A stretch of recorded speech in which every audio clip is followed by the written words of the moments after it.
If someone gave you a screenshot of a Minecraft world, a seed, and a set of coordinates, and asked you to recreate that screenshot, you could probably do it really quickly. If someone asked you to do the same, but without coordinates, and without the world seed, and the picture was a really low quality and foggy image from 14 years ago with Herobrine poorly photoshopped into it, how would you even begin? The naive approach is pretty simple. Let's just check every single seed in existence. Problem: there's 18 quintillion of them. Every Minecraft world is pretty much infinite, and the universe is going to start dying out in around 100 trillion years. So we either need to search 200,000 seeds per second every second until the universe starts dying, or come up with a better plan. The problem of finding a particular Minecraft seed from an image or video is not a new one. As early as 2012, a Minecraft forums user named MelamoKB theorized that the location of just 15 slime chunks are unique enough to only generate from one seed. And whilst that is good, you'd be hard-pressed to find the exact coordinates of just 1 or 2 slime chunks in any screenshot or video, let alone 15. In 2016 and 2017, a player on the SciCraft server, Ledgert64, discovered that the heights and order of the naturally generated obsidian pillars in the end were unique enough to only be generated by at most 4.3 billion different world seeds, which could be checked much faster, especially in combination with any other world generation information that was already understood, like slime chunks. By 2019, PewDiePie and a bunch of other YouTubers took to playing Minecraft again, and to avoid spoilers, or more likely because they had no idea how to, they didn't share their world seed. That wasn't going to stop a small group of players, however, who were dedicated to finding that seed by any means possible. It was known as early as 2014 that the coordinates of a few structures like villages and water temples should also be enough to find a seed, but finding that in a playthrough where the coordinates menu is almost never pulled up was going to be challenging. The individual responsible for this hunt was no one other than Dream himself, who did the equivalent of holding a flashlight whilst his dad, NeilSeed, KaptainWutax, and Cuzlot did all the actual hard work. Eventually, they were able to find coordinates of structures using a technique discovered by Coolman24. He found that the rotation of naturally generated blocks is exactly the same in every Minecraft world, and so if you found enough of them, you could narrow down the coordinates of any place. This, combined with 2 ocean temples and a dungeon, was enough to find PewDiePie's seed. But we don't have several hours of footage to go over. We have a JPEG that was uploaded to 4chan with like a hill, 6 trees, a chicken, and all taken in a version of Minecraft before blocks could even be rotated. Clearly, we're gonna need a new plan. Something that can focus on very small details like the generation of trees or maybe terrain, and a player named KMinster had an idea to do just that. If you're interested in what KMinster did to find the Herobrine world, there's an Antvenom video you can watch all about it. But by this point, you get how it's possible to reverse engineer an image to obtain the world seed using a bunch of cool tricks. But what about engineering a seed that doesn't exist yet? For example, seeds with naturally spawning 12-eye end portals, or an end island that generates without any endstone, or a really tall cactus. Our story starts around January 2020, right at the start of another seed cracking project, Salsiwan's Spec.png project. If you're interested in that, you should watch his video series about it. But a couple of the people working on that project decided to create a Discord server dedicated to seed finding, and they imaginatively called it Minecraft Research. The goal of the server was to try and find the panorama image from the background of the main menus, as well as a few other seed finding projects that were also discussed in Salsiwan's Discord server. Among these people was KaptainWutax. KaptainWutax was somewhat experienced in seed cracking projects and had been working with other famous crackers like Matthew Bolan and Balint on some personal projects way before Salsiwan began his search for Pack.png. Since 2019, the two of them have worked together on and off to find a 9-block tall or bigger cactus. I actually asked Matthew why he thought to do this, and he insightfully explained that large plant good. A third notable member of the pet.png team was CactusDuper, an individual who owns a machine learning and AI company and was donating her spare computing power to some tools used to research for pet.png. Half-jokingly, KaptainWutax asks, "How much to rent for a day? I'll probably need your services for something else at some point. 3. I just need to brute force taller natural cactus. It's only a complex algorithm." He didn't know it at the time, but by introducing the CellC1 Discord server, especially a person literally named CactusDuper, to the idea of tall cacti, he may have just set in motion the events that lead to Minecraft players creating a real-life supercomputer. The idea sat in the back of everyone's minds for a bit, until the server gave people a channel dedicated for it, to which the people there decided to branch off entirely and make a new server called Minecraft Research. Before we go into more detail about Minecraft Research, we need to talk a bit about finding cacti. While seed cracking is finding the world seed from something that we know already exists with a bunch of useful features that can help narrow down a search, seed finding is trying to find some conditions that might generate a world with some desired features, but with absolutely no clues at all. Essentially, every single possible seed has to be checked, which means it's going to take a computer a very long time. It also just so happens that cacti generate in such a weird way that makes searching for them even harder. Normally, every desert chunk attempts to spawn 10 cacti in 10 random positions between 1 and 3 blocks tall, and a cactus is only generated if the randomly chosen block is a valid placement for a cactus. Rarely, a second cactus can generate on top of a previously generated cactus, creating an extra tall cactus. In some rare cases, this can happen to a third cactus and a fourth cactus, and so on. This is what allows very rare tall cacti to generate where you otherwise never see a cactus taller than 3 blocks. The generation rules are simple, but that doesn't make it an easy problem to solve. We still have 18 quintillion, almost infinite-sized worlds to search in just 100 trillion very finite years. What if, instead of looking for tall cacti across massive worlds, we somehow look for all chunks capable of generating tall cacti, and then try to find what world seed can generate those chunks? It sounds counterintuitive. How do you look for something that hasn't been generated yet? But it's entirely possible, and actually way more efficient because we don't have to generate an entire world, just a 16 by 16 chunk. Whilst the seed of a world determines its terrain, biomes and rivers, details like caves, vegetation and structures are generated using a different seed which is unique to each chunk. The seed for each chunk is calculated by essentially combining the coordinates of that chunk with the world seed and a little bit of math and randomness that is crucially very predictable. And then, this seed is used to generate whatever features fit the biome of the chunk. As it turns out, chunk seeds are calculated using only 48 bits of the 64-bit world seed, essentially meaning that there are only 300 trillion chunk seeds to consider, much less than the 18 quadrillion worlds we would otherwise have to search. So, how do you search 300 trillion different chunk seeds? It's not like you can just generate a world and start counting every unique chunk seed you come across. Two chunk seeds with the exact same seed and biome can still look totally different if they have different terrain. Instead, we can make some modeling assumptions. Let's just assume every single chunk is a super flat desert, even if that isn't true, and then run a simulation of the chunk generation code for a desert on every chunk. And this code can tell us exactly how tall every cactus in a flat desert chunk with that seed is going to be.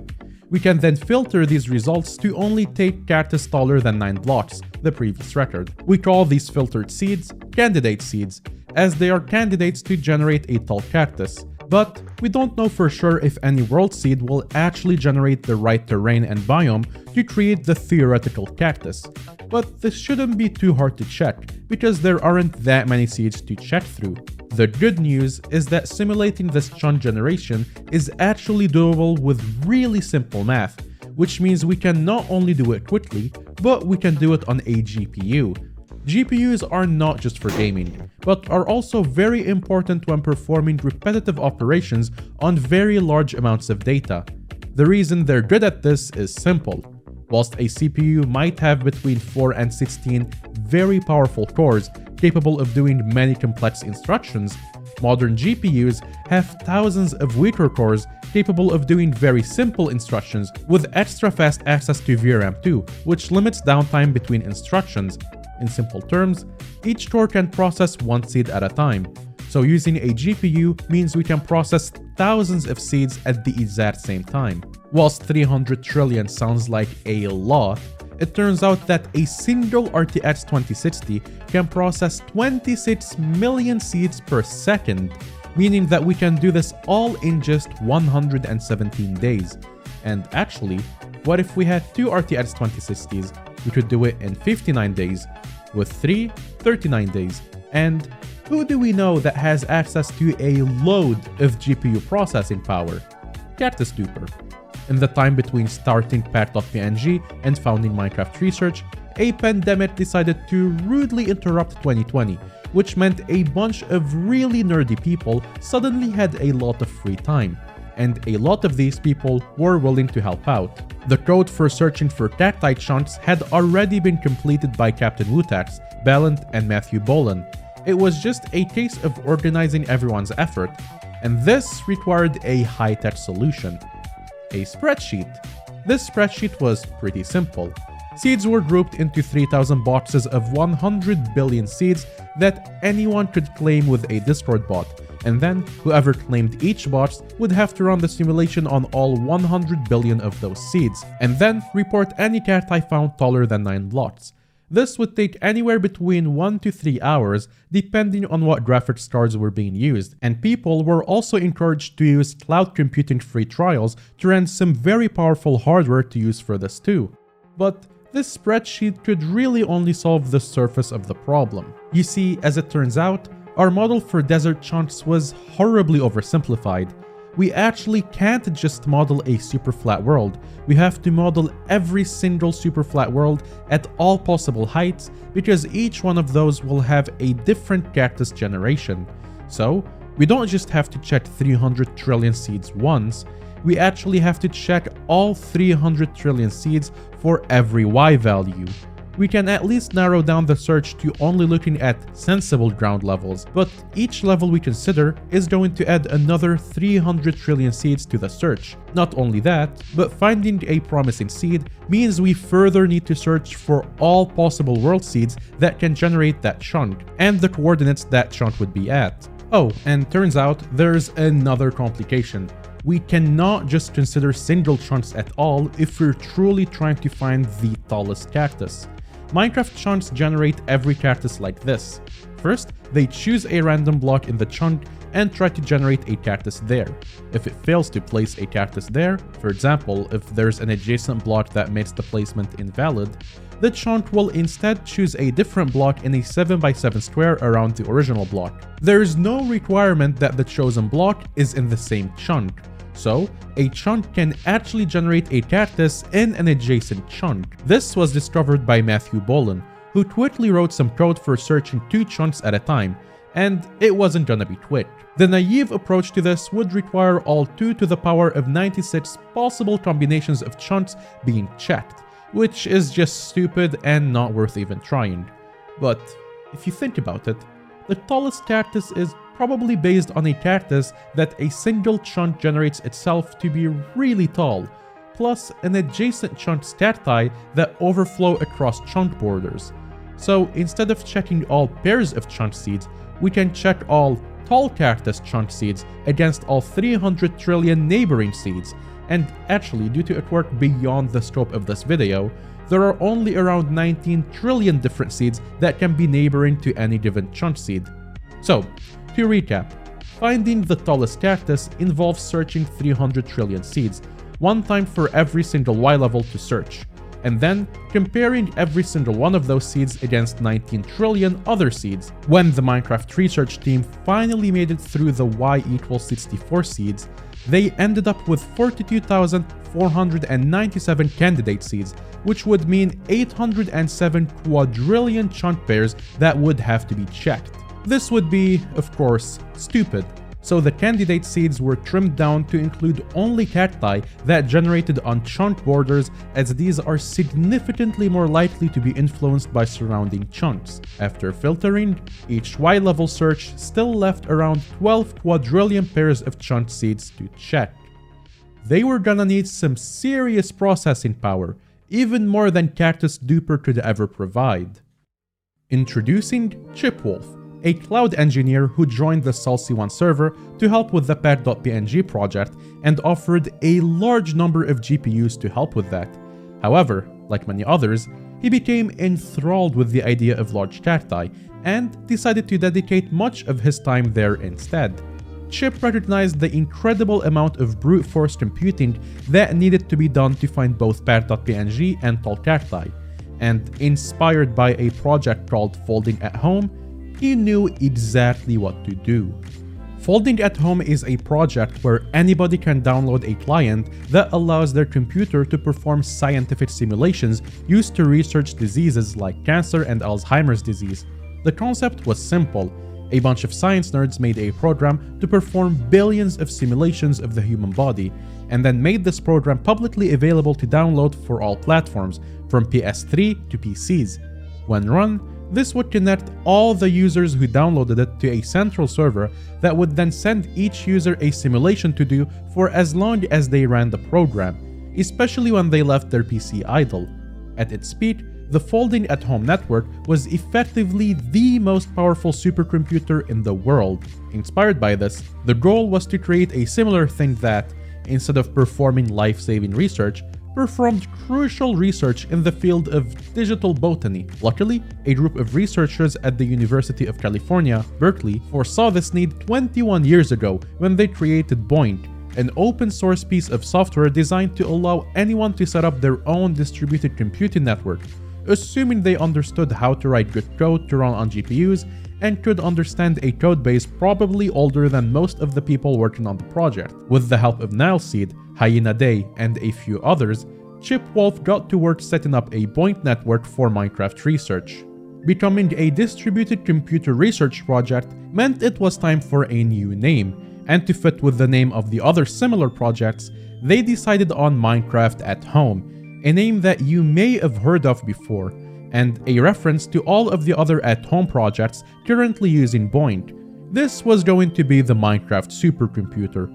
After a couple weeks of work, on June 15, 2020, the project was publicly launched in beta.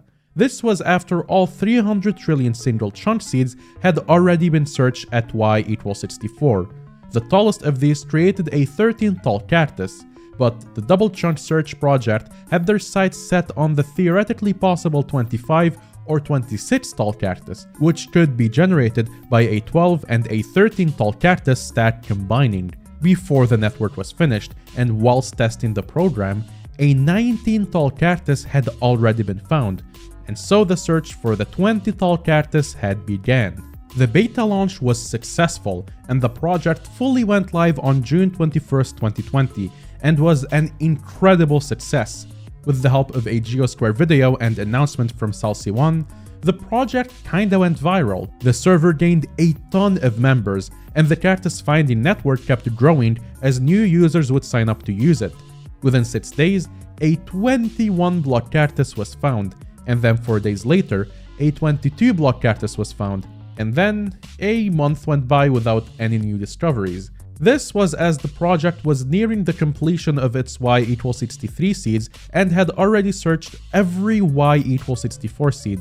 Next up, the y = 62 seeds were to be searched, which first required checking the 300 trillion individual chunk seeds too, but still, nothing. The next hope was the y = 65, 66, and 67 seeds, and by this point, the project had actually reached its peak. Over 2,000 graphics cards from 1,000 users were being utilized at peak times, giving the Minecraft at Home network a computing power of approximately 8 petaflops, a fancy way of saying 8 quadrillion math equations per second. If the network were all brought into the same room and physically connected, it would have been the world's 33rd most powerful supercomputer at the time, almost matching the power of the strongest US government-owned supercomputer. And all this power was being used to find cacti in Minecraft. And this power was much needed, with over 120,000 hours of computation time needed per layer searched. There was no shortage of work for the network to give out. And finally, 6 months after the previous discovery, on 10th of February 2021, the first 23 tall cacti was found. And this is the tallest cactus that has ever been discovered. Whilst the Cactus and Cactus project continued its search fruitlessly, a few other projects were being run on Minecraft's supercomputer. One of these was the pet.png project, whose seed was successfully found in September 2020 with the help of the computing network. Another of these projects was finding the title screen background panoramas for every Minecraft version before 1.13, which eventually proved successful too. Alongside this project, which only used users' GPUs, an extra project to utilize CPU power was underway to find seeds that were beatable with just a single Minecraft chunk, and another project that was super successful and created some very interesting seeds. As of March 2024, the Minecraft at Home BOINC network is no longer running, as there are simply no tasks left to compute. Since the release of 1.17 and 1.18, Minecraft's world generation has completely changed, requiring time for people to relearn it all and discover optimizations for any seed cracking projects. Time that many people don't have, as the pandemic has ended and most of the original founders have graduated, gotten jobs, and have totally moved on from the project. Without the donated computing power of thousands of strangers and the optimizations of the code written by the researchers, we'd probably never know the seeds for all of these worlds. Since late 2021, most projects have been optimized and are small enough in scale that the power of a supercomputer hasn't been necessary.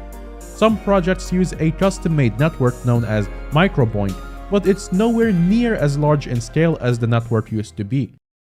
There are still smaller projects being worked on in the Minecraft at Home Discord server, and you can join it and take a look for yourself. But for now, the Minecraft supercomputer lies dormant, waiting for another world-changing pandemic, or perhaps someone crazy enough to invent 3 or 4 chunk cactus finding to awaken it again. The original researchers have asked me to consider donating some processing power to other BOINC projects that perform actual scientific research, like climate studies, cancer and Alzheimer's research, or even astronomy. Your donated computing power will help make the world a better place. You can find a link to a list of all of these in the description of this video, and they genuinely do make our world a better place.